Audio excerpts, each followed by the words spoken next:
예, 여러분 반갑습니다.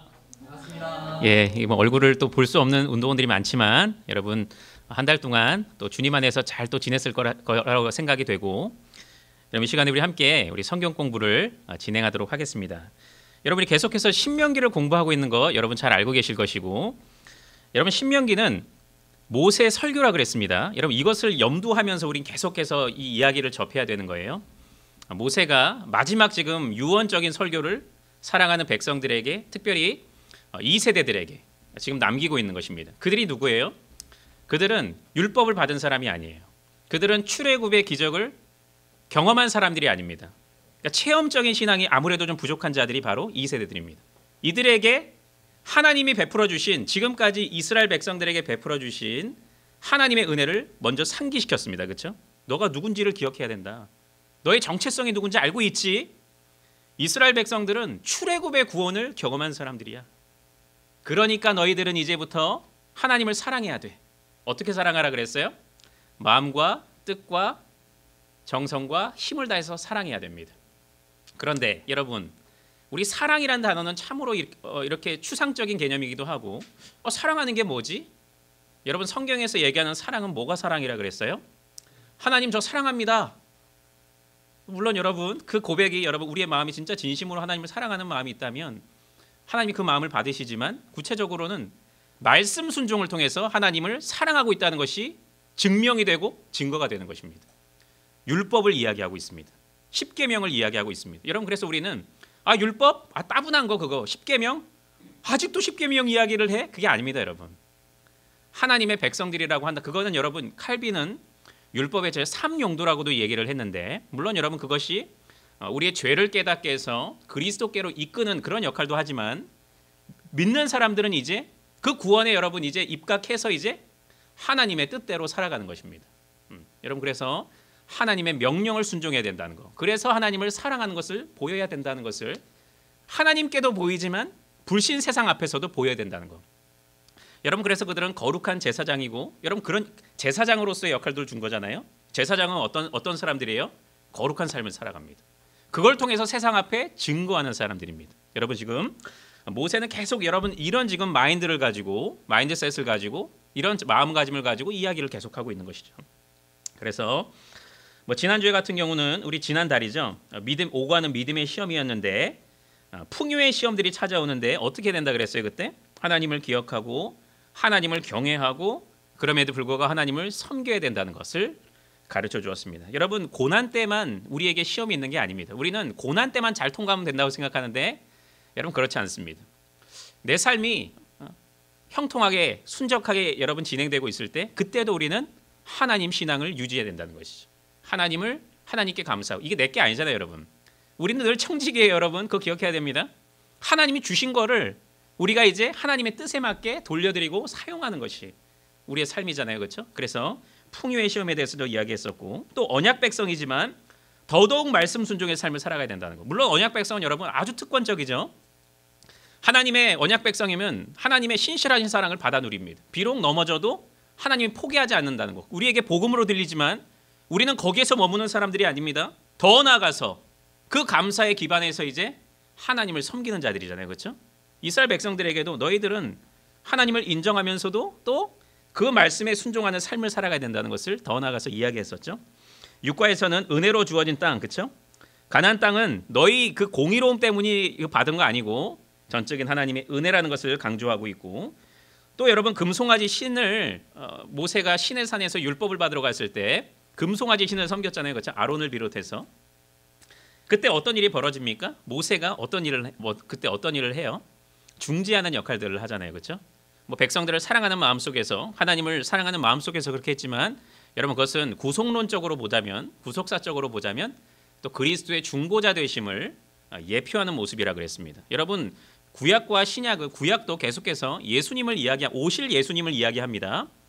여러분 이 문맥을 놓치면 안 됩니다. 그냥 구약은 구약따로, 신약은 신약따로가 아니고, 구약도 분명히 그 안에서의 그 텍스트 안에서의 그 내용을 전달하지만, 1차 수신자를 향해서 달상자를 통해서 여러분 이야기를 하지만, 결국 그것은 여러분 신약 백성들에게도 또한 이야기하는 것이고, 여러분 복음을 또 이야기하는 거죠. 그렇죠? 모세는 여러분 연약한, 물론 여러분 아주 위대한 일을 했지만 더 나은 중보자가 계심을 또한 예표하는 것이 보여주는 것이죠. 그런 내용들도 있었고 7과는 다른 민족들과 달라야 된다는 거, 거룩한 삶을 살아가야 되는 것이고 특별히 하나님께서 지정된 예배 장소를 주셨잖아요. 그렇죠? 물론 여러분 하나님은 무소부재하신 분이시기 때문에 어디든지 계시지만 특별하게 임재하시는 장소를 그들에게 한 장소를 특별한 장소를 예비하셨죠. 그래서 하나님과 더욱 친밀한 교제를 나누고 하나님 앞에 섬김을 헌신과 섬김을 내어드리고 또 여러분 지체들을 사랑하는 여러분 이런 공동체 이런 모임을 주셨죠. 그렇죠? 지금도 여러분 어떤 의미에서 교회도 여러분 그런 맥락 속에서 우리가 이해를 또 할 수가 있는 것입니다. 아니 뭐 교회 뭐 예배 드리는 거 아무 데서나 예배 드리면 되지. 우리 거룩한 산 제사로서 일상에서의 삶 예배 드리면 되지. 너무 여러분 여기에만 빠져 있으면 안 됩니다. 하나님은 분명히 우리에게 특별한 장소에서 내가 너 만나줄 테니까 내가 그 예배를 통해서 너와 교제할 거니까 너 그 자리에 있어야 된다. 내가 너에게 복 준다. 여러분 그것도 우리가 명심하면서 하나님이 지정하신 장소에서 예배드리기에 힘써야 됩니다. 그때 여러분 거룩한 산 제사장으로서의 삶을 살아갈 수 있습니다. 따로따로가 아닙니다. 이게 여러분 유기적으로 여러분 진행이 되면서 하나님 앞에 예배를 잘 드리고 또 삶에서도 하나님을 예배드리는 삶을 이어갈 수가 있는 것입니다. 그래서 그런 내용들을 중심으로 우리가 살펴봤고 오늘은 우리 8과부터 10과까지인데 신명기 16장 18절부터 29장 1절의 내용입니다. 여러분이 꼭 여러분 내용만 여러분 바로 전달하지 말고 하나님이 여러분에게 하시고자 하시는 말씀이 무엇인지를 또한 깨닫는 가운데 여러분 묵상하면서 이 과를 꼭 통과를 했으면 좋겠습니다. 8과는 참된 공의와 의이고 여러분 뭐 본문의 위치를 살펴보자면 모세는 계속해서 하나님을 사랑하라고 얘기했고 그것은 십계명 지키는 거라고 얘기했고 또 거룩한 삶을 살아가야 된다고 얘기했는데 오늘은 여러분 여기서는 지도자들의 역할들을 이야기하고 있습니다. 거룩한 삶을 살아가야 되는데 그렇다면 지도자들은 것을 어떻게 그렇게 백성들로 하여금 그와 같은 삶을 살아갈 수 있도록 할 수 있는지 그런 내용들을 여러분 중심으로 다루고 있고 재판관, 제사장, 왕, 선지자 뭐 이런 내용을 여러분 지도자들에 대해서 또 도피성에 대해서 이야기하고 있습니다. 뭐 큰 그림 살펴보면 이스라엘의 통치자들에게 그 땅에서 공의와 의를 실현하는 중대한 임무를 맡기고 계시죠. 첫 번째 여러분 질문을 통해서 한번 내용을 살펴보자면 공의로운 재판관 내용인데 모세는 재판장들에게 재판은 하나님께 속한 것인즉 구분 판결을 절대로 용납되지 않는다는 것을 기억하라고 권고했습니다. 재판장들은 그냥 자기 일을 하는 게 아니고 하나님이 그들에게 권세를 주고 권위를 줬기 때문에 하나님 대신하고 있다는 것을 꼭 기억해야 된다는 것을 이야기하는 것이죠.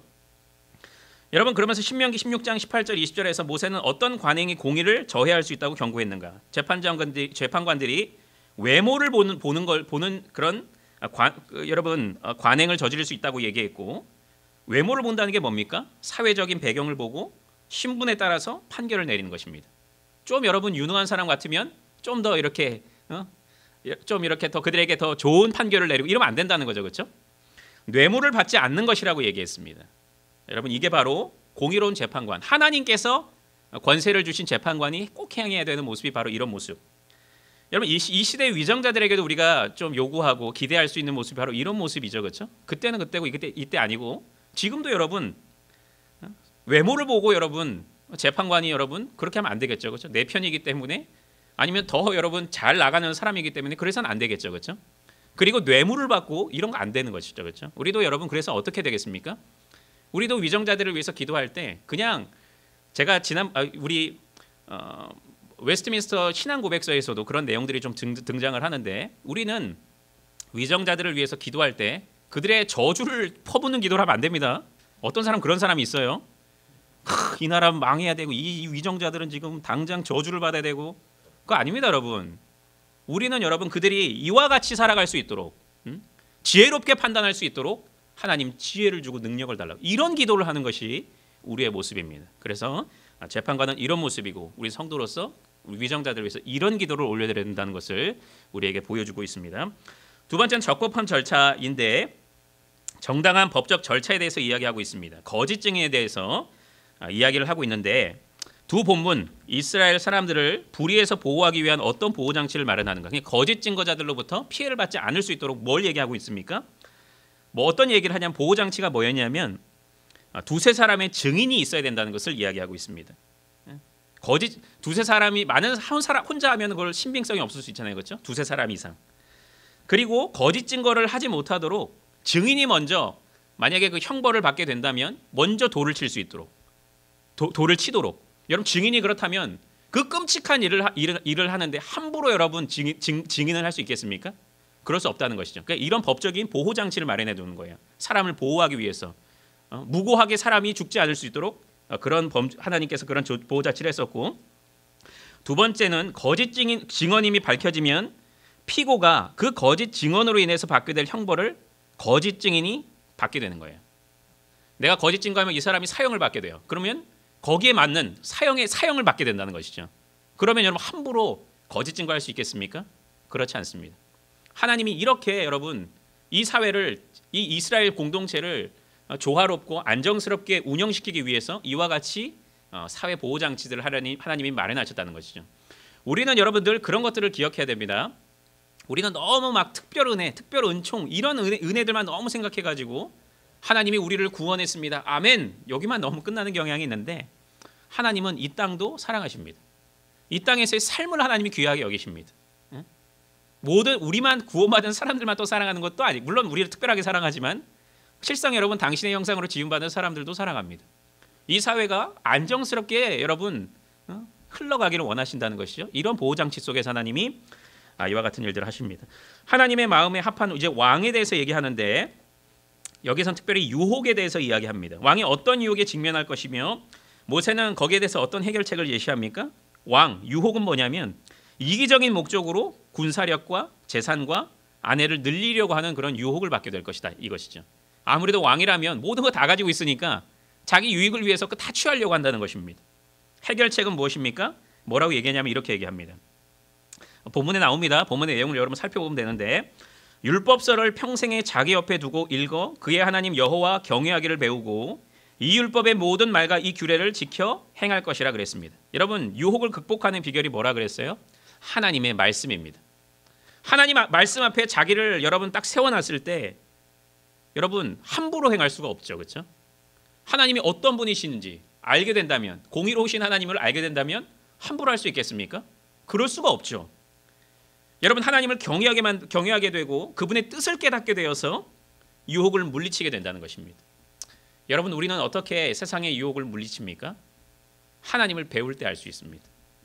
하나님이 누구이신지를 알게 되면, 하나님의 뜻이 무엇인지를 알게 되면 세상의 유혹을 물리치게 됩니다. 우리의 힘으로 되는 게 아닙니다, 여러분. 내가 여러분 아무리 그게 아니고 하나님이 이 땅을 어떻게 다스리고 계시는지, 무엇이 선인지 무엇이 악인지, 자신이 어떤 분이신지, 하나님의 백성은 어떻게 살아가야 되는지를 깨닫게 하실 때 우리는 함부로 행할 수가 없죠. 유혹을 물리치게 된다 이거죠. 여러분 그런 내용들을 다루고 있습니다. 레위 사람의 목, 하나님은 레위 사람들, 여러분 그들은 자신의 분깃이 없었잖아요. 그런데 하나님은 그들을 굉장히 상관하시고 그들의 어떤 복지를 위해서 하나님은 신경 쓰시고 계십니다.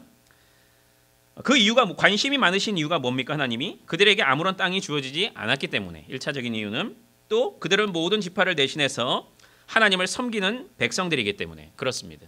그래서 하나님은 그들의 복지도 상관하시고 그들을 섬기게 될 것을 이야기하고 그렇게 얘기하는 것입니다. 이것은 여러분 신약의 교회에서도 적용이 됩니다.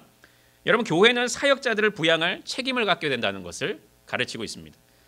여러분 만약에 교회가 사역자들을 여러분 그들의 생계를 책임지지 않는다면 어떤 일이 벌어지겠습니까? 그럼 이제 그들은 자신이 이제 먹고 사는 문제에 힘을 쓰게 됩니다. 그러면 어떻게 되겠습니까? 자연적으로 사역을 할 수가 없는 것이죠. 아무래도 소홀하게 하는 것이죠. 그렇게 되면 또 어떻게 되는 거예요? 그 결과가 목회자들에게만 갑니까? 그렇지 않습니다. 성도들에게도 합니다. 그들의 영혼이 어떻게 되겠습니까? 피폐해지게 되는 거죠. 하나님은 이런 모든 사실을 아시고 그들을 부양해야 된다는 것을 이야기하고 있어요. 그래서 신약에도 이런 내용, 이런 원리 속에서 그런 것들이 적용이 됩니다. 바르게 알기, 여러분 여러 주술의 의식에 대해서 얘기했고 이것은 매우 위험한 것을 이야기하고 있습니다. 그렇다면 하나님은 이스라엘을 위해서 어떤 선하고 거룩한 계시의 원천을 지정하셨으며 어떻게 이스라엘 백성으로 하여금 참으로 하나님에게서 온 것이 무엇인지를 분별하게 하셨는가? 무엇입니까? 하나님은 그 계시의 원천으로 뭘 줬어요? 선지자를 세웠습니다. 하나님의 뜻을 대언하도록 했습니다. 여러분 선지자는 자기 말을 하는 사람이 아닙니다. 대언자입니다. 대언자. 하나님의 말씀을 대언하는 사람. 여러분 그렇다면 그게 진짜 말인지 진짜 선지자인지 어떻게 알 수가 있어요? 그 예언의 성취의 유무가 바로 그가 참 선지자인지를 알 수 있다고 성경은 이야기하고 있습니다. 여러분 성경 66권 하나님의 말씀만이 여러분 참된 것입니다. 왜? 그것만이 성취될 것이거든요. 우리는 이걸 통해서 하나님의 뜻이 무엇인지를 알 수 있고, 여러분 무엇이 여러분 하나님께서 이 땅에서 이루고자 하시는 일이 무엇인지를 깨달을 수가 있는 것이죠. 도피성에 대해서도 얘기하고 있습니다. 하나님이 도피성을 왜 여러분 마련하셨을까요? 누가 여러분 도피성에 들어가는지 여러분 압니까? 도피성은 본의 아니게 그러니까 실수로 사람을 죽였을 때 의도적으로 그런 거 아니고 그럴 때 그들은 도피성에 들어갈 수가 있었습니다. 여러분 이게 왜 하나님의 공의가 드러나는 장면입니까? 여러분 실수를 저지른 자의 목숨을 하나님은 보호하십니다. 만약에 여러분 실수로 사람을 죽였다고 하더라도 죽임을 당한 사람들의 가족이 얼마나 분하겠어요, 그렇죠? 그러면 어떤 일이 벌어질까요? 보복하는 거죠. 피해 역사가 이제 시작되는 거예요, 그렇죠? 여러분 죽인 사람들만 죽임을 당한 사람만 피해를 보는 게 아닙니다. 죽인 사람도 또 보복을 해서 살인한 사람들에게도 여러분 그것도 하나님 앞에 온전한 모습이 아니잖아요. 이 모든 것을 아시는 하나님께서 공의로 당신의 공의로서 보호하시는 것입니다. 당신의 백성들 더 큰 죄를 저지르지 않을 수 있도록 또 여러분 고의로가 아니고 실수로 저지른 자들을 또한 그들을 보호하심으로써 하나님의 공의를 드러내시는 것이죠. 땅 밖에 있는 대적과 땅 안에 있는 대적들과 전쟁, 하나님은 진멸할 것을 이야기하고 있습니다. 그런데 그것은 죄와 불의를 억제하는 것이라고 얘기했습니다. 어떻게 이 율법들이 죄와 불의를 억제하는 것인가? 여러분 왜 하나님께서는 가나안 땅에 들어가면 그 모든 사람들을 진멸하라고 얘기했습니까? 그들을 보호하시기 위함입니다. 죄를 지을 가능성을 원천 봉쇄하시기 위해서 그러신 거죠, 그렇죠? 그들이 만약에 한 사람 두 사람이라도 남아 있으면 그들의 여러분 잘못된 신앙이 택한 백성들에게 전달되면 어떻게 되겠습니까? 우상 숭배에 빠지고 불신앙에 빠지고 물들게 되지 않겠어요? 그래서 하나님은 다 진멸할 것을 여러분 말씀하신 것입니다. 살인자를 알 수 없는 살인 행위 이런 가운데는 어떻게 하라 그랬습니까? 살인자를 알 수 없는데 살인 사건이 일어난다면 그 누가 죄를 대속할 책임을 지며 어떻게 대속을 이루는가? 여러분 이 살인 사건에 대한 책임을 누가 지냐고 얘기하냐면 이렇게 얘기하고 있습니다. 암송아지가 진다 그랬거든요. 그 책임을 누군지 모를 때 아직 부리지 아니하고 멍에를 매지 아니한 암송아지라고 얘기했습니다. 이게 무슨 얘기예요? 밭을 경작하지 않았고 출산하지 않은 교미해보지 않은 그런 암송아지가 그 여러분 살인죄에 따른 모든 대가를 치르게 된다 그랬습니다. 여러분 또한 이것을 어떻게 방식으로 진행되냐면 성읍을 대표하는 장로가 송아지를 잡고 그 암송아지 위에서 손을 씻게 됨으로써 그 모든 일이 다 이제 이루어지게 청산이 되는 것이죠. 송아지가 살인자 대신 죽임을 당하게 되는 것입니다. 하나님은 이렇게 여러분 이런 일들 이렇게 함으로써 여러분 사람들이 경각심을 불러일으키 첫째는 경각심을 불러일으키겠죠. 여러분 암송아지를 잡고 여러분 이렇게 하는 피가 터지고 하는 일들이 얼마나 끔찍한 일이에요. 자신의 죄를 보게 되는 거죠, 그렇죠? 그리고 살인을 저지르면 안 되는 거구나. 그런 경각심을 불러일으키는 목적이 하나이고 두 번째는 또한 또 구속사적인 의미가 있죠, 그렇죠? 여러분 여기서 생각나는 분이 좀 이렇게 떠오르는 분이 계시죠, 그렇죠? 예수님이 떠오르지 않아요, 여러분? 대신 죽은, 그렇죠? 대신의 원리가 여기서도 등장하고 있잖아요, 그렇죠? 그리고 아까 전에 부리지 않고 멍에를 매지 아니하였다 그랬잖아요. 흠 없는 어린 양, 그렇죠? 흠이 없는 이런 것을 통해서 구약의 백성들로 하여금 그리스도를 보게 만드는 것이죠. 성경의 주제는 하나라 그랬습니다, 여러분. 이 주제 있고 다른 주제가 아닙니다. 큰 맥락 속에서는 예수 그리스도입니다. 그러니까 여러분 성령께서도 구약에서도 예수 그리스도를 알 수 있도록 만드신 것이고 신약에서도 예수 그리스도를 아예 이 땅에 오게 하심으로써 보여주신 것이죠, 그렇죠? 구약에서도 이와 같이 그리스도를 보게 만드십니다. 구약의 백성들도 이런 일들을 집행함으로써 그리스도를 보는 것이죠. 그들은 그냥 여기서 살인죄는 이렇게 하는 거구나 그런 방법론만 배운 게 아니고 그들은 이걸 보면서 그리스도를 봅니다. 대신 죽는 그리스도 복음을 보게 된다는 거죠. 여러분 구약도 예수님을 통해서 구원을 받습니다. 물론 좀 희미하긴 하겠죠, 그렇죠? 아직 오시기 전이니까요, 그렇죠? 그림자로 보여준 거기 때문에 그렇지만은 그들도 이런 그리스도를 믿음으로써 구원을 받게 되는 것입니다. 복음 메시지는 참 선지자이신 그리스도, 모세도 여호와는 자기를 대신해서 말할 모세와 같은 선지자를 세운다 그랬는데 모세도 여러분 아주 좋은 아주 훌륭한 선지자였죠, 그렇죠? 그들에게 옛 언약, 여러분 구약을 옛 언약 10계명을 전했고, 여러분 또 그들에게 하나님의 뜻이 무엇인지를 전했잖아요, 그렇죠? 그럼에도 불구하고 여기서 여러분 예표적으로 또 얘기하는 것은 그리스도를 얘기하는 것입니다. 더 좋은 선지자, 완전한 선지자를 또 모세를 통해서 이야기하는 것이죠. 그분은 더 나은 중재, 새 언약의 중보자잖아요, 그렇죠? 자, 여러분 하나님과 사람 사이에 그리스도가 중간에 서서 중재하고 계시잖아요, 그렇죠? 당신이 희생 제물이 되셨어. 그리고 당신 스스로가 하나님이시니까 하나님이 직접 오셔서 하나님이 누구이신지를 가르쳐 줘요. 선지자는 무슨 역할을 해요? 하나님의 뜻을 전달하는 역할을 했잖아요. 그리스도, 신이신 그리스도께서 직접 와서 그들에게 하나님의 뜻이 자신의 삶과 인격과 사역을 통해서 가르쳐 주는 것입니다. 그러니까 더 좋은 선지자가 맞죠, 여러분. 그렇죠? 참 재판관, 제사장, 왕이신 그리스도, 예수님은 여러분 이런 하나님이십니다. 여러분 구약의 이런 왕과 재판관 이런 모습을 통해서 또 그리스도를 계속 어떤 분이신지를 가르쳐주는 그런 역할들도 있는 것이죠. 그분은 위대한 제사장이 되셨고 재판관이 되시죠, 그렇죠? 오실 심판주가 되시잖아요, 그렇죠?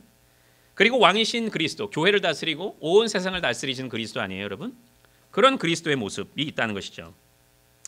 여러분 밑에 보면 실패한 왕권인데 이스라엘 왕들은 아까 얘기했던 대로 계속해서 이기적인 목적으로 여러 유혹에 직면하게 될 것이라고 이야기했습니다.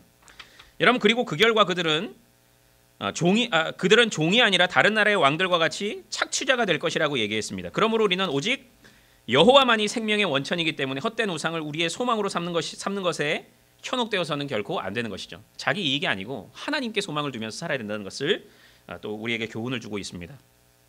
조직신앙 메시지는 한쪽으로 치우치지 않은 공의의 주된 관심은 잘못된 일이 일어났을 때 한쪽으로 치우치지 않고 바로잡는 것에 있죠.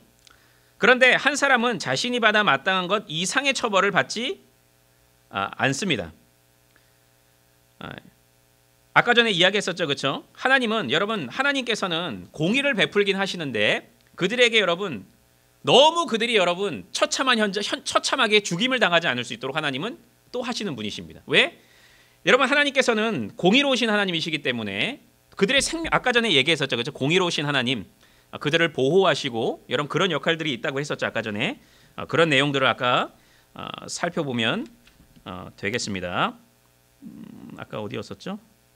아까 보호장치에 대해서 얘기했었죠. 거기에 대해서 생각해 보면 됩니다. 보호장치, 하나님은 또 그들을 또 보호하는 그런 공의를 또 바라시기도 하시죠.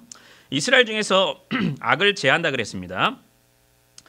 이스라엘은 반드시 그들 중에서 악을 제해야 된다고 반복적으로 말했죠. 그런데 신약의 바울은 새 언약 아래서도 신명기를 이용해서 교회에 이와 같은 똑같은 명령을 내리고 계시죠. 이 악한 사람은 너희 중에 내쫓으라 그러면서 얘기했습니다. 그런데 새 언약 안에는 우리 중에서 악을 제할 때 돌로 쳐서 하는 것이 아니고 우리는 교회의 징계를 통해서 다른 방식으로 하는 것이죠.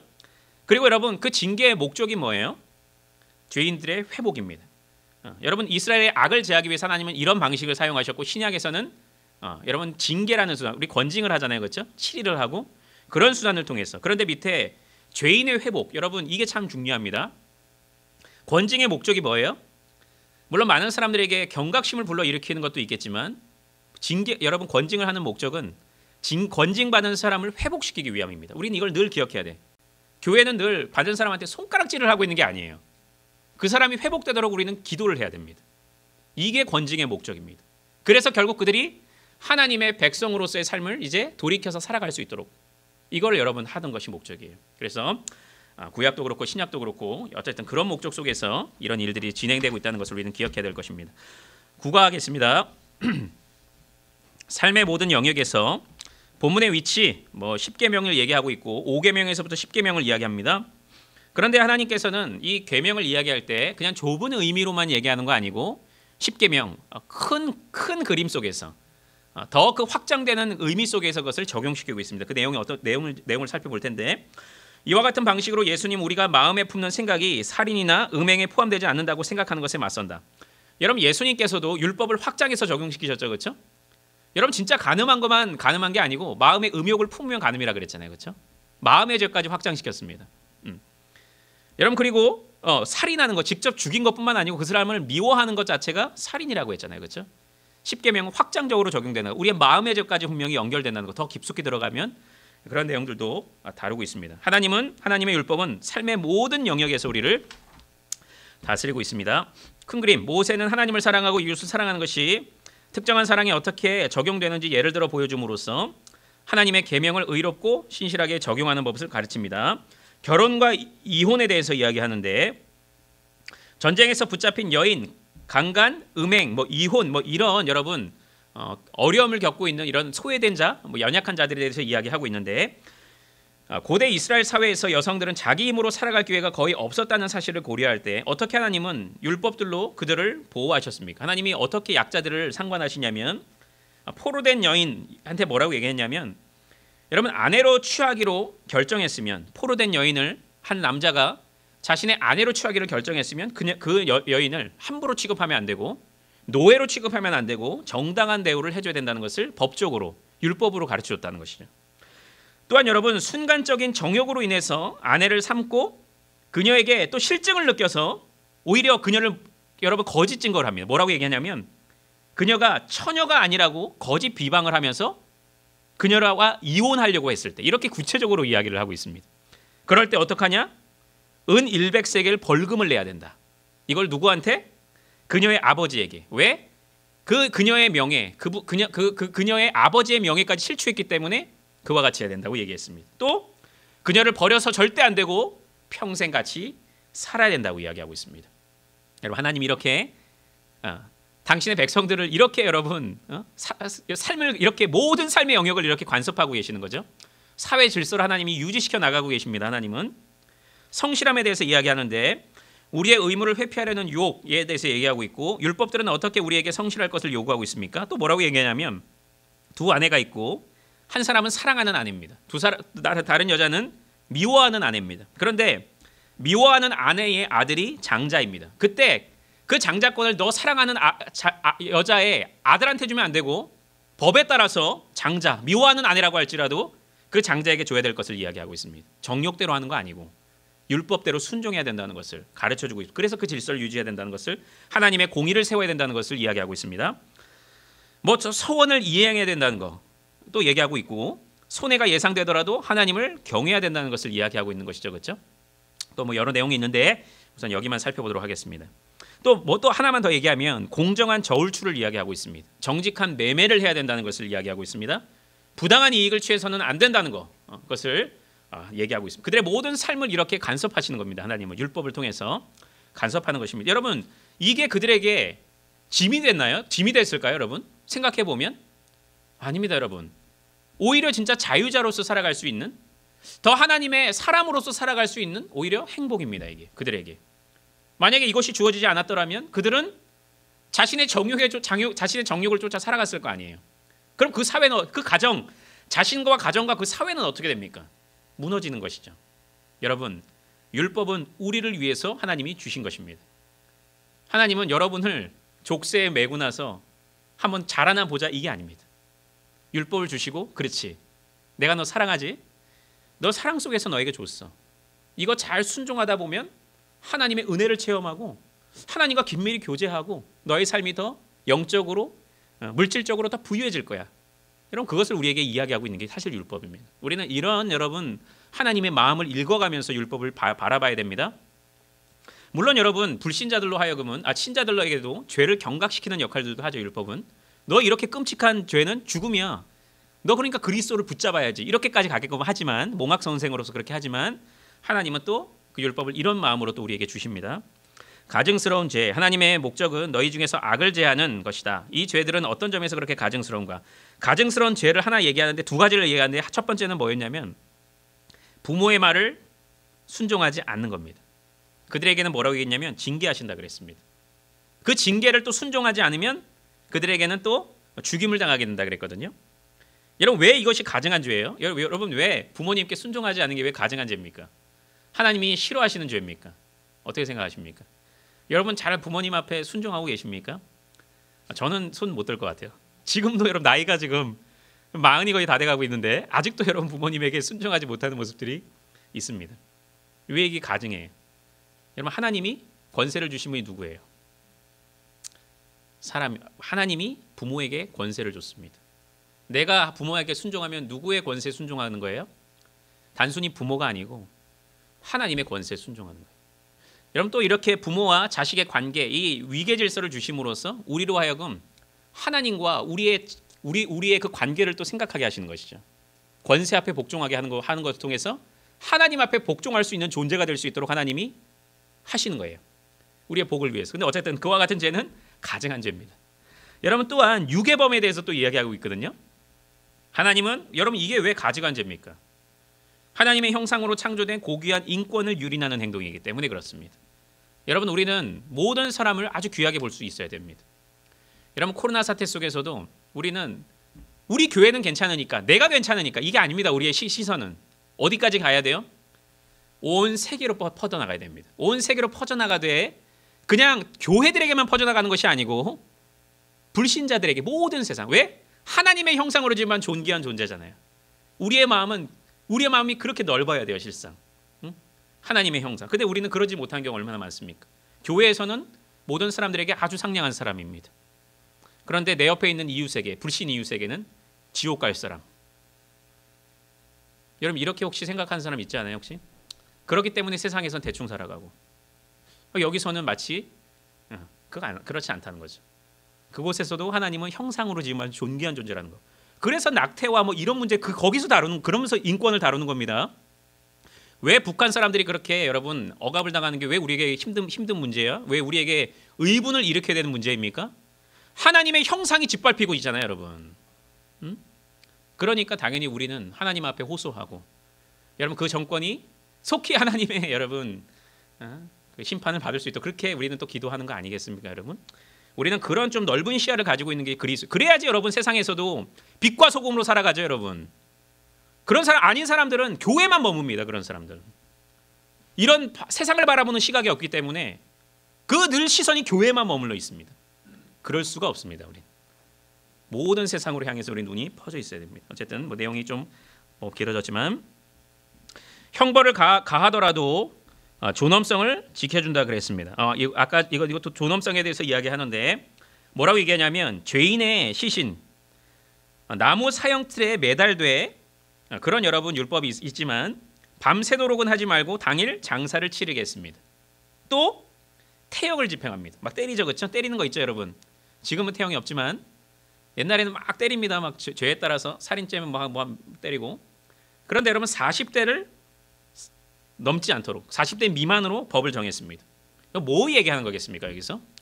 그들은 죽어 마땅하다 끝, 이게 아니고 그들에게도 존엄성, 인간인 하나님의 형상으로 지은 존엄성이 있다. 그것을 우리에게 가르침을 주시는 거죠. 죄에 대한 경각심을 불러일으키되 그들 역시도 존귀한 존재임을 잊어서는 안 된다는 거. 여러분 그것을 우리에게 가르쳐주고 있는 것입니다. 여러분 우리는 이런 시각을 늘 가져야 됩니다. 하나님의 공의와 사랑의 그런 관점을 다 여러분 우리는 두 눈을 가지고 머리를 가지고 기억하고 있어야 됩니다. 하나만 너무 강조돼서는 안 됩니다. 물론 여러분 비진리 앞에는 우리가 마땅히 여러분 분을 내지만 또 여러분 어쨌든 그런 균형 잡힌 시각, 이웃에 대한 관심인데 이스라엘은 자신들의 동료 이스라엘 사람들이 자신들의 형제라는 것을 기억해야 됐고 하나님은 그들에게 자신의 가족에게 하듯이 서로의 복리를 위해서 노력하라고 얘기하고 있습니다. 각각의 시나리오는 이 원리를 잊어버릴 유혹에 빠진 많은 경우들을 어떻게 강조하고 있습니까? 뭐 얘기하고 있냐면 형제 잃어버린 소를 길을 가다가 발견하게 되면 그거 그냥 모른 채, 성경에서도 똑같이 얘기합니다. 못 본 채 하지 말라 그랬습니다. 그거를 주인에게 돌려주라 그랬습니다. 또 새 집을 만들 때 난간을 만들어서 떨어지지 않도록 이야기했습니다. 여러분 사랑을 하되 구체적으로 실제적으로 하는 것을 또한 이야기하고 있습니다. 그들의 복지를 신경 써야 되는 거. 내 그냥 뭐 돈을 벌고 이것만 있는 거 아니고 내 하루의 삶만 있는 거 아니고 공동체의 삶을 우리는 귀하게 여겨야 됩니다.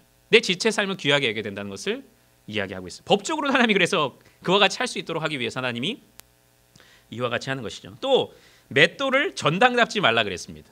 맷돌이 여러분 맷돌이 뭔지 알아요? 막 갈고 이거 알죠? 맷돌. 이런 뭐가 납니까, 여러분? 뭐를 여러분 이렇게 분쇄하는 거죠?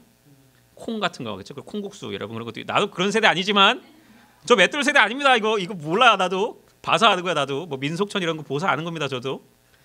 여러분 이런 거 하면서 그거 뺏지 말라 그랬습니다. 무슨 얘기예요? 여러분 밥할 때 결정적이잖아요. 그게 그렇죠? 식생활이 필요한 거잖아요. 기본 생활권을 보호해야 된다는 거 얘기하는 거죠. 그렇죠? 우리는 이렇게 지체들의 복리에도 신경 써야 된다는 것이죠. 하나님의 마음을 갖고. 창조 질서에 대해서 이야기하는데 율법은 이스라엘이 그 땅에서 그 땅과 그 땅의 피조물과 어떤 관계에 있어야 하는지를 또 이야기하고 있습니다. 또 여기서도 각기 종류대로 만들고 창세기의 그 창조 질서를 내에서도 또 반영하고 있는 내용인데 여러분 이 얘기를 하고 있습니다. 여자와 남자는 서로의 의복을 입지 말라 그랬습니다. 남자는 여자의 의복, 여자는 남자의 의복. 물론 여러분 이것은 이 시대로 그냥 적용하자면 그냥 여러분 뭐 남자 옷, 여자 옷 뭐 여러분 이 정도의 그냥 얘기가 이 얘기하는 게 아니고 더 구체적으로는 성의 경계가 명확히 있어야 된다는 거죠. 하나님의 창조 질서가 있다는 것을 이야기하고 있습니다. 여러분 이 시대가 뭐라고 얘기하든지 성은 두 개입니다, 여러분. 성이 제3의 성이 있는 게 아닙니다. 하나님이 남자와 여자를 만드셨습니다. The end, period입니다. 그런 데가 없습니다. 여러분. 하나님 우리에게 창조 질서를 지켜야 될 것을 이야기하고 있습니다. 또한 여러분 어미새가 새끼나 알을 품고 있을 때 그 어미는 놓아줘야 된다는 것을 이야기하고 있습니다. 알은 알 가져가고 새끼는 가져가도 되는데 그 어미는 보호해야 된다고 얘기했습니다. 이건 개체를 보존하는 건데 여러분 우리가 예수님 하나님께서 아담을 만들었을 때 인간을 뭐로 만들었어요, 여러분? 문화 명령을 하도록 만들었는데 청지기 사명을 감당하도록 한 거잖아요, 그렇죠? 이 땅에서 청지기 사명을 감당해야 된다는 것을 여기서 이야기하고 있는 거예요. 개체를 보존시키고 창조 질서를 유지시켜야 되는 거죠, 그렇죠?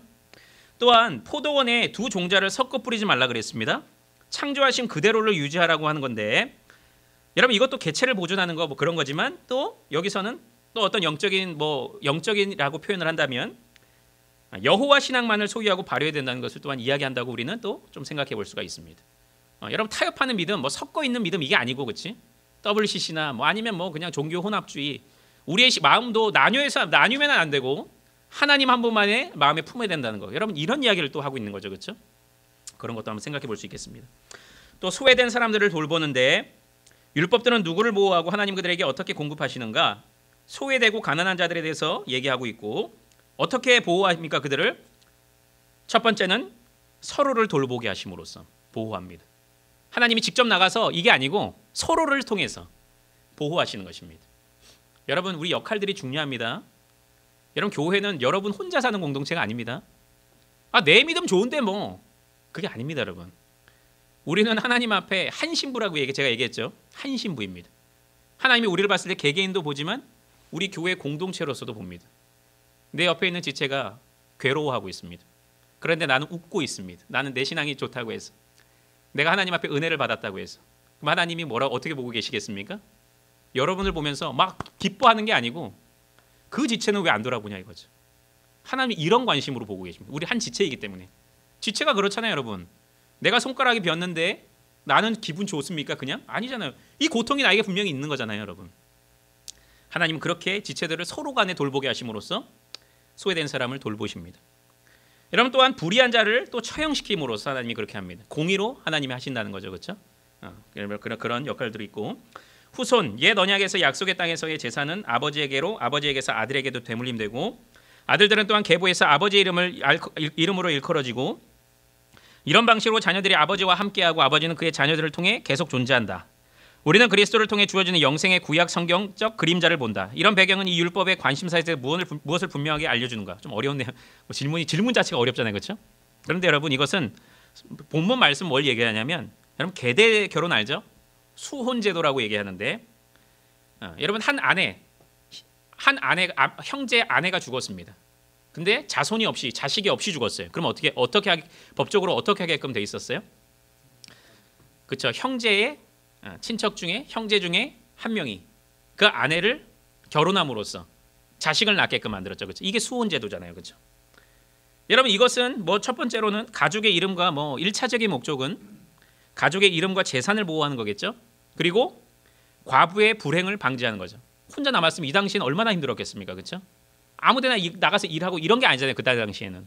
하나님이 그런 걸 보호하기 실질적인 이유가 있었고 또한 그들에게 후사를 이어주도록 하시기 위함인데 여러분 이스라엘은 언약 백성이었죠. 여러분 이스라엘은. 그래서 후사 없이 죽는 것은 언약 백성에서 끊어지는 것으로 여겼습니다. 언약 백성인데 그것을 우리 그 기업 여러분 후사가 끊어지는 것을 여겨졌고, 여러분 여자의 후손 언제 여자의 후손이 어디 나와요? 창세기 나오죠? 어디 나와요, 여러분? 창세기 3장 15절 나오잖아요, 그렇죠? 이들에게는 이런 의식이 있었거든요. 아, 하나님이 우리 이스라엘 중에서 하나님이 메시아를 주시겠구나, 이런 의식이 있습니다. 그래서 그들에게는 그렇게 자신의 자손을 유지시켜 나가고 이게 굉장히 중요하게 여겨졌습니다. 그들에게는 메시아 신앙.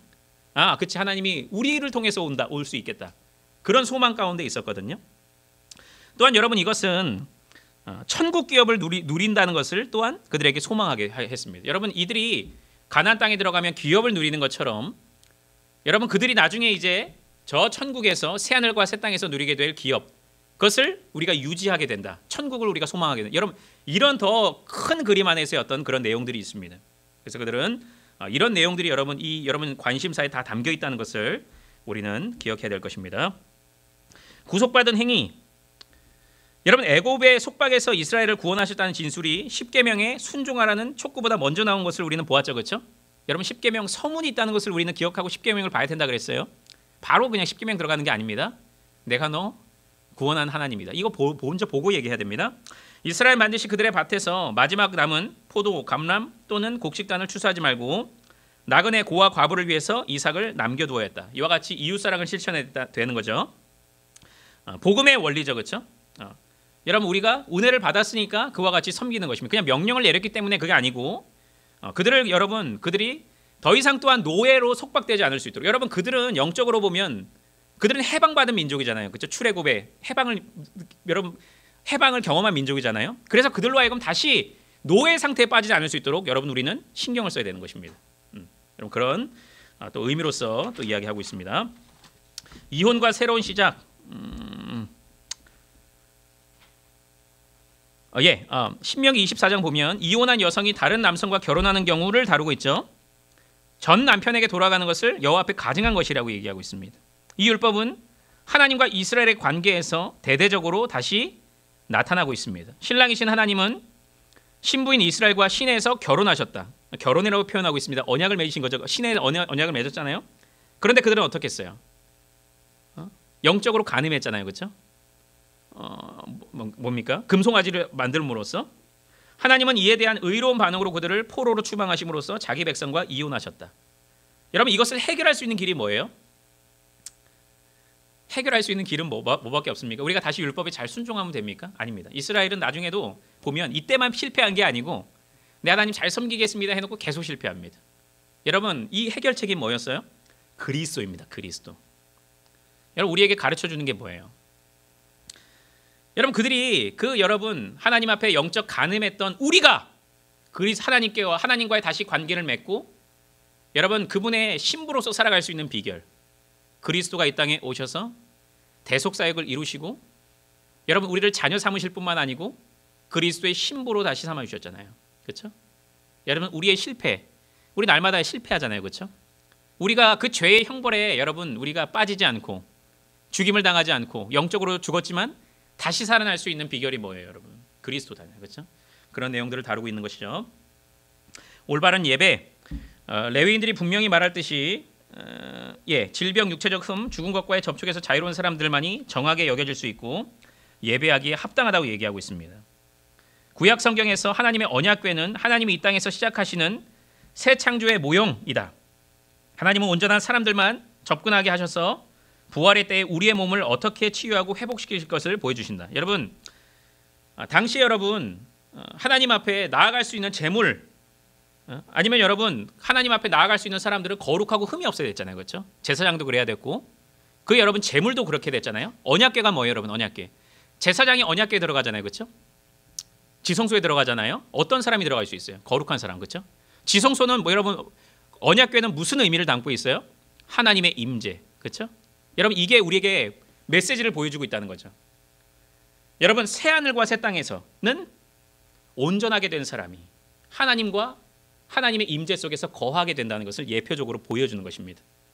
여러분 그래서 그냥 구약만 여기 딱 얘기하는 거 아니고 여기만 얘기하는 거 아니고 우리의 신분, 저 새 하늘과 새 땅에서 신분이 어떠한지 하나님과의 또 임재를 누리게 될 것을 소망적으로 소망의 메시지로 우리에게 또한 보여주고 있는 것입니다. 그래서 그런 내용들도 우리가 조금 더 기억하면서 하면 좋을 것 같습니다. 소에게 망을 씌우지 말라. 여러분 이거는 아까 뭐 여러분 알고 대부분 알 거라 생각하는데 이것도 여러분 소도 노동의 열매를 누려야 된다는 거 얘기하는 것처럼 이것도 여러분 신약의 교회로 여러분 적용할 수 있죠. 목회자들이나 여러분 그들에게 사역에 따른 그런 그들이 보수를 주고 그들이 여러분 생계가 위협을 당하지 않을 수 있도록 해야 된다는 것을 또한 구약에서도 원리를 제공하고 있습니다. 여러분 조직신앙 메시지 율법에 더 중한 바 율법을 엄격하게 적용하는 것을 내려놓고 사랑하는 것이 최우선 되어야 할 때가 있다. 뭐 한 가지 예말 들자면 누군가가 밭 전부를 소유하고 거기서 나오는 모든 소산을 받을 권리가 있을 때에도 사랑한 그에게 빈궁한 자들을 위해 이삭을 남겨두라고 지시하고 있습니다. 하나님을 사랑하는 것, 또 이웃을 사랑하는 것, 하나님의 율법의 핵심에 있는 가치 체계를 내면화해야 된다는 거. 여러분 이것은 하나님을 사랑하는 것, 또한 이웃을 사랑하는 것도 균형 있게 우리의 하나님의 마음을 읽고 우리의 삶 속에서 잘 적용해야 된다는 것을 이야기하고 있습니다. 여러분 10간대 제목은 복과 저주. 여러분 본문 말씀도 여러분 꼭 읽으시고 본문의 위치를 살펴보자면 신명기의 율법은 이제 여기서 본문은 뭐라고 얘기하냐면 소산의 만물이 뭐냐면 처음 것입니다. 그거 바치라고 명령하고 있는데 토지의 소산을 바침으로써 이스라엘은 매년 자신의 정체성의 핵심을 기억한다. 어떤 내용인지 나중에 살펴보고 여호와를 마음을 다하고 뜻을 다하고 힘을 다하여 사랑하라는 이스라엘의 책무를 포괄적으로 묘사한 이후에 불순종과 순종의 결과가 무엇인지를 가르쳐주고 있습니다. 이런 내용들을 다룹니다. 여러분 내용을 들어가면 처음 익은 열매와 믿음 그랬습니다. 여러분 처음 익은 열매는 뭐를 상징하냐면 전체 수확물을 대표하는 상징적인 의미가 있습니다. 그냥 이것만 남한테 바치면 되나 이게 아니고 너의 모든 전체 수확물 이거 내가 너한테 준 거다. 그거 기억하고 물질을 바치는 거. 여러분 이게 사실 11조의 이게 원리잖아요, 사실. 그렇죠? 11조는 단순히 그냥 나 10분의 1 바쳤으니까 끝. 다른 건 다 내 거. 이게 아닙니다. 10분의 10 다 하나님 건데 그 중에서 내가 일부를 드립니다. 다 하나님 겁니다. 그런데 내가 이 중에서 일부를 드립니다. 그러면 그 10분의 9는 누구 거예요? 아직까지? 하나님 겁니다. 하나님을 위해서. 물론 여러분 그래도 밥도 먹고 맛있는 것부터 드세요. 그런데 하나님의 영광을 위해서 우리는 하는 겁니다. 그게 다르죠. 전제가 다른 겁니다. 우리는 이런 의식을 가진 사람이 있습니다. 아닙니다. 10분의 10 다 하나님 건데 그 나머지 것은 이게 그런 의식 속에서 사용하는 거예요. 그 대충 사용할 수 있겠어요? 청지기 내가 이 10분의 9도 하나님 건데 그냥 대충 못 사용하죠. 그런 의미로 우리는 의식으로 그들에게도 이와 같이 명령을 한 것이고 각 이스라엘 집안의 가장은 토지의 소산의 만물을 매년 가져와야 됐습니다. 우리는 하나님이 우리에게 주셨습니다. 이거 고백하는 겁니다. 계속 고백하도록 만드시는 거예요. 이때 이 사람은 간단한 신조로 자신의 신앙을 재확인해야 됐습니다. 여러분 마치 신앙 고백을 하듯이 뭐라고 신앙 고백을 했냐면 그들은 출애굽의 구원에 대해서 이야기했습니다. 우리는 당신의 구원의 은혜로 당신의 백성된 언약 백성입니다. 라고 여러분 하면서 하나님께 나아가서 토지의 소산의 만물을 드렸습니다. 여러분 예배자들은 어떤 마음을 가지고 하나님께 나와야 됩니까? 우리 예배를 드릴 때 여러분 구원을 기반으로 한 예배입니다. 늘. 그냥 뭐 와가지고 하나님 찬양합니다. 뭐 알아야 찬양을 할 거 아닙니까? 하나님 누군지를 알아야 될 거 찬양할 거 아닙니까 여러분? 아무나 하나님을 그냥 찬양할 수 있는 겁니까? 아닙니다. 우리는 구원받은 백성이기 때문에 하나님을 찬양합니다.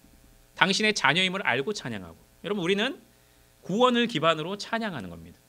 그렇죠? 그래서 이런 원리들을 또한 우리에게 가르쳐주고 있습니다.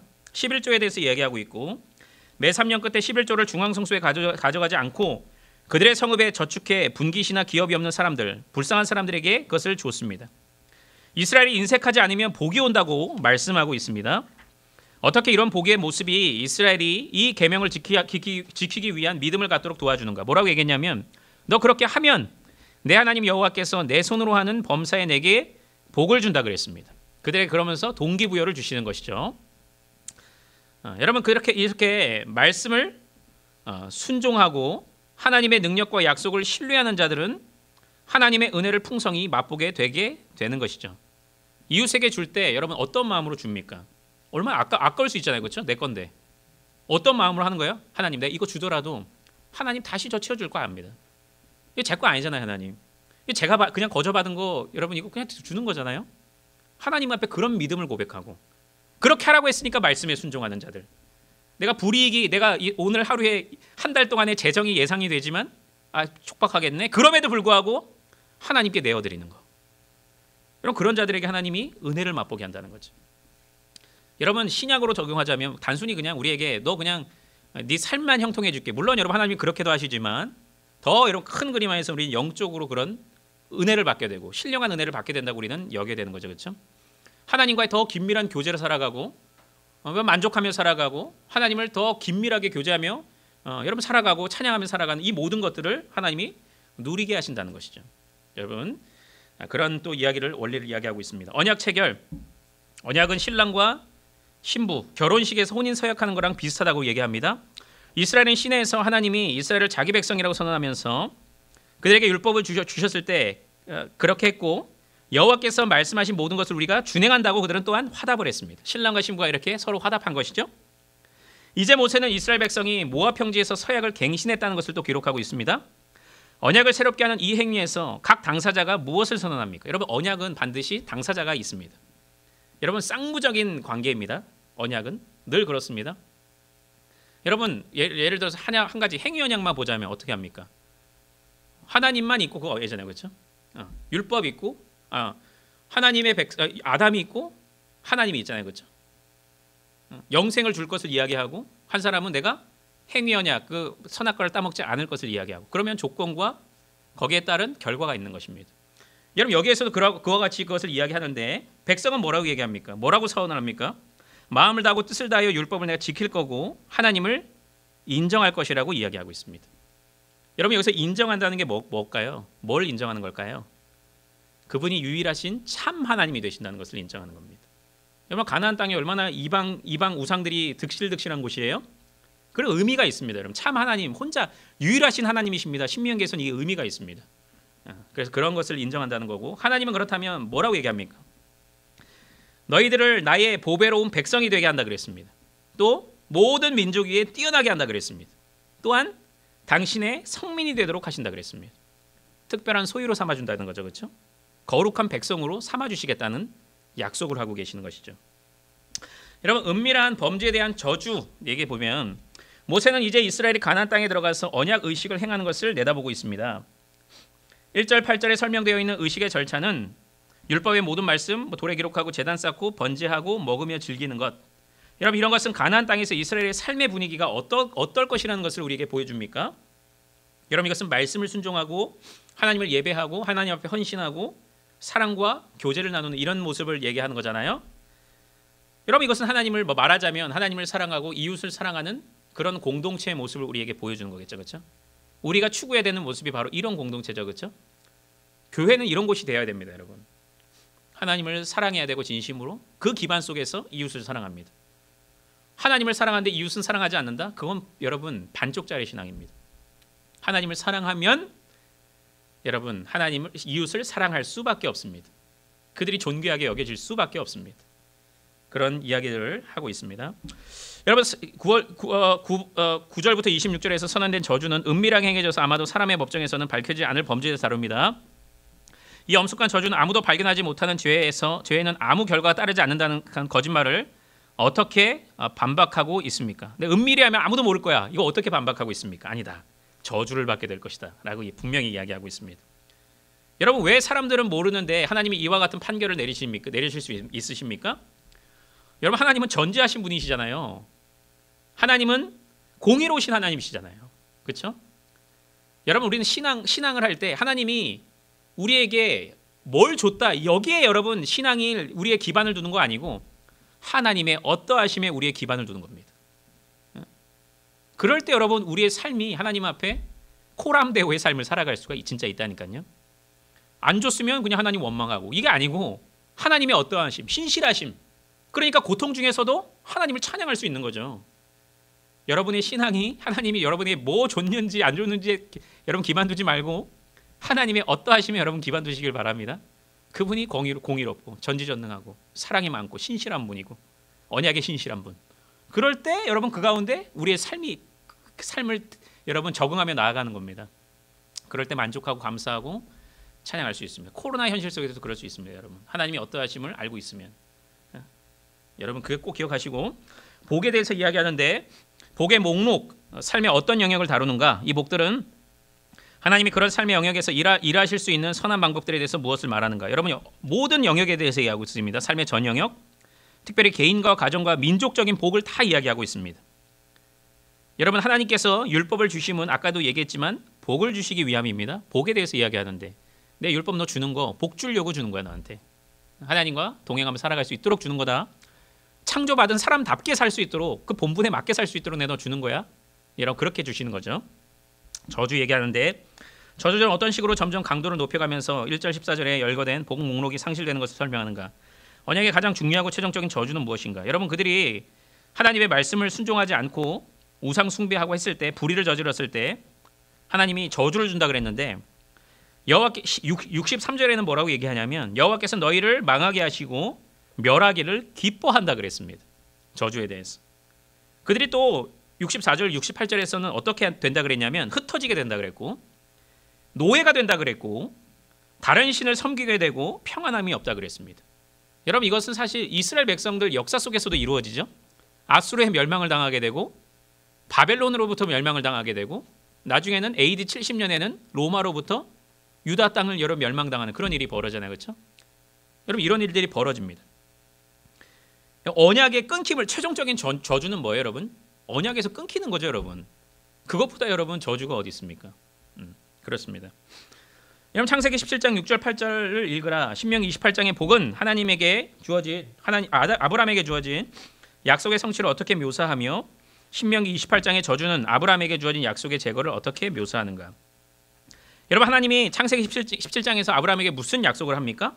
너 변성하고 왕들이 나오고 가나안을 기업으로 받게 되고 내가 너 하나님 된다 그랬잖아요. 그렇죠? 어떻게 실현이 됩니까? 복으로서는 여러분 아까 방금 얘기했던 복과는 어떻게 연결이 돼요? 그들은 성민으로 번성하고 형통의 복을 누리게 되고 세상 모든 민족 위에 뛰어나게 된다 그랬잖아요. 그렇죠? 그것이 성취가 되는 거죠. 그렇게 되면. 그렇죠? 저주, 실패하고 피폐하고 전쟁에서 패배하고 멸망당하고 포로되는 거죠. 그렇죠? 그런 여러분 연결성 가운데 그렇게 이야기하고 있습니다. 복음 메시지를 살펴보면 우리를 위해서 저주를 받은 바 되사라고 얘기했습니다. 여러분 참 내용이 중요한데 불순종한 이스라엘에게 끔찍하게 쏟아내는 하나님의 진노에 대해서 이야기하잖아요. 그렇죠? 방금 얘기했던 대로 저주에 대해서 얘기했잖아요. 여러분 이것은 공포가 가득한 지옥을 미리 우리에게 보여주는 겁니다. 복음의 놀라운 선포는 하나님 자신이 사람이 되셔서 우리를 대신해 언약의 저주를 받으셨다는 거. 여러분 이스라엘 백성들이 실패했는데 그 실패가 어떻게 만회가 되는 거예요? 그들이 그냥 잘하고 제사를 드려서 그렇습니까? 아닙니다. 여러분 이스라엘 공동체 안에서도 다 구원받은 거 아닙니다. 남은 자들이 구원받잖아요. 나중에. 여러분 그들이 어떻게 구원받았습니까? 그 이후부터는 내가 순종했기 때문입니까? 그렇지 않습니다. 그리스도 때문에 그들은 구원을 받습니다. 그리스도의 조직신학 이야기를 하자면 능동적인 순종과 수동적인 순종 때문에 구원을 받습니다. 여러분 능동적인 순종이 뭐예요? 헷갈리죠, 그렇죠? 그렇죠. 율법을 여러분 첫 번째 수동적인 순종을 먼저 얘기하자면 여러분 죄를 지면 거기에 따른 형벌이 있잖아요, 그렇죠? 그거를 먼저 제거해 주시. 십자가에서 사해 주셔. 의의 전가가 있죠. 전가 개념이 중요하지만 죽으셨습니다. 우리의 죄를 가져가셔서 대신 죽으셨습니다. 여러분 그러면 우리는 그냥 죄만 없어진 상태잖아요. 인간은 하나님 앞에 아직 의롭지 않습니다. 여러분 우리는. 그러니까 하나님이 우리로 하여금 우리가 의를 못 이루니까 하나님이 모든 의를 율법을 다 순종해서 의를 얻으셔서 우리에게 전가를 통해서 주시는 겁니다. 그럼 이제 하나님 앞에 이제 우리가 그 의 때문에 의롭게 됐잖아요. 그렇죠? 이런 원리 속에서 구약의 백성들도 구원을 받게 됩니다. 그 예수님을 믿음으로 말미암아. 그렇죠? 우리에게도 적용이 됩니다. 여러분이 어떻게 그 모든 죄 가운데 깨끗하게 되었습니까? 예수님 때문에 그렇다 이거죠. 그 복음 때문에 그렇다 이거죠. 그러니까 우리는 어떻게 해야 돼요? 이제 그분을 위해서 우리 나 대신 저주 받으신 그분을 위해서 이제 감사함으로 살아갑니다. 종교개혁 여러분 로마 가톨릭은 구원받기 위해서 선행을 하지만 교회 봉사하지만 우리는 왜 교회를 봉사합니까? 물론 하나님의 명령이기도 하지만 구원받은 존재이기 때문에 감사에 못 이겨서 하는 것이죠. 그렇죠? 여러분 어쨌든 그리스도의 우리 대신 저주를 받았다는 이 복음을 우리는 결코 놓치면 안 됩니다. 이스라엘 백성이 그래서 소망이 있는 거예요, 여러분. 그들 자신에게 소망이 있는 거 아니고 그리스도가 그들의 죄를 깨끗하게 하고 그에게 의를 주셨기 때문에 여러분 그렇게 된 것이죠. 보배로운 소유, 이스라엘의 변덕과 반역에도 불구하고 보배로운 백성이라고 얘기했고 뛰어난 민족이 된다 그랬습니다. 여러분 이것은 우리도 다 해당이 되는 거죠. 우리도 하나님 앞에 보배로운 존재입니다. 여러분 그냥 아무게 그냥 아무 누구게 이게 아닙니다. 여러분 그냥 어디에 사는 뭐 강서구에 사는 뭐 송강시 공항동에 사는 송강시 이게 아닙니다. 여러분은 가장 여러분의 정체성, 가장 근본적인 정체성은 뭐냐면 하나님이 사랑하는 소유입니다. 자기 거 얼마나 소중하게 여깁니까, 여러분? 그렇지 않아요? 핸드폰 하나 떨어지면 어떻게 돼요, 여러분? 그날은 진짜 땅이 꺼지는 날 아니야, 여러분. 그렇지? 액정 한번 갈라지면 어떻게 됩니까, 여러분? 그땐 난리 난 날이야, 그날은. 하나님이 여러분 하물며 하나님이 여러분이 우리 소유인데 내 건데 그냥 함부로 하겠습니까, 여러분? 그런 믿음을 우린 갖고 살아야 됩니다. 여러분은 보배로운 소유입니다. 코로나 속에서도 보배롭습니다. 여러분은 아무리 직장 생활 여러분 어려움을 겪고 있고 취업에 어려움을 겪고 있고 시험을 여러분 좀 실패하고 있다 하더라도 보배로운 소유입니다. 하나님을 여러분을 함부로 그냥 하지 않습니다. 끝까지 보호하십니다, 여러분.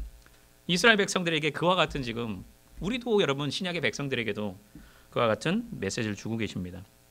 역사 속의 언약의 저주, 의로운 진노를 바라시고 재앙들 배후에는 여호와의 손을 인식하는 것이 참 중요합니다. 징계를 받을 때 하나님을 의식하는 게 중요합니다, 여러분. 내가 언약 백성이다. 그런데 나한테 줬다. 여러분 어떤 사람들은 내가 고난 받으면 하나님 나 버렸다 생각하는 사람이 있습니다. 아까 제가 뭐라 그랬습니까? 보배로운 소유라 그랬잖아요. 자기 소유는 버리지 않는다니까요. 어떻게 자기 아들을 그냥 버립니까, 여러분? 그럴 수 없잖아요. 그러니까 우리는 어떻게 인식하는 거예요? 아, 내가 사생자가 아니구나. 나한테 징계를 주신 거구나. 아, 하나님 나 사랑하는구나. 그러면 신실하신 하나님인데 하나님 나에게 요구하시는 거이겠구나. 하나님께 나아가야겠구나. 그 관계를 하나님 회복시키기 위함이구나. 이런 공식들이 머릿속에 있어야 돼요, 여러분. 영적으로. 그리고 여러분 이것은 물론 은혜의 방편들을 잘 사용했을 때 하나님이 성령을 통해서 말씀과 성령을 통해서 그와 같은 우리에게 진리를 깨닫게 하시지만 어쨌든 그렇습니다. 하나님의 거룩한 진노, 여호와께서 너희를 망하게 하시며 멸하게 하신다 기뻐한다 그랬습니다. 하나님이 저주를 쏟아붓기를 그런데 기뻐하시는 분이 아니고 그분은 또한 공의로운 하나님이시기 때문에 사랑이 없는 하나님이란 게 아니고 공의로우신 까닭에 그렇습니다. 이 시대는 하나님의 사랑만 너무 강조하고 공의는 마치 그냥 나쁜 하나님인 것처럼 생각하기 때문에 빼려고 하지만 그렇지 않습니다. 공의로운 하나님이시기 때문에 우리의 구원도 있다는 거 여러분 꼭 기억해야 되고 오늘의 언약복과 언약 저주, 이스라엘은 자기 민족의 삶에 일어나는 사건들은 신명기 28장의 복과 저주에 비추어서 해석해야 했다. 물론 우리가 겪는 모든 비극이 우리 죄에 대한 하나님의 징계라는 식으로 이 원리를 기계적으로 적용할 수 없음을 우리 여러분 꼭 기억해야 되죠, 그렇죠?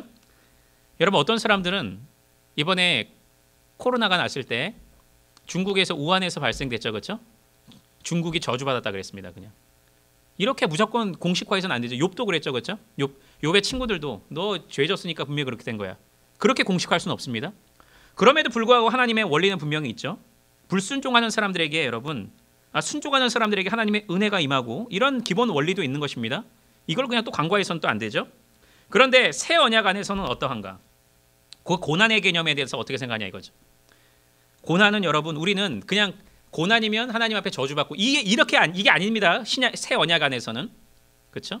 새 언약이라 하면 그리스도의 그 언약, 그렇죠? 그리스도께서 중보자가 되셔서 우리를 믿으면 살리고 이런 언약인데, 그죠? 새 언약이죠, 그렇죠?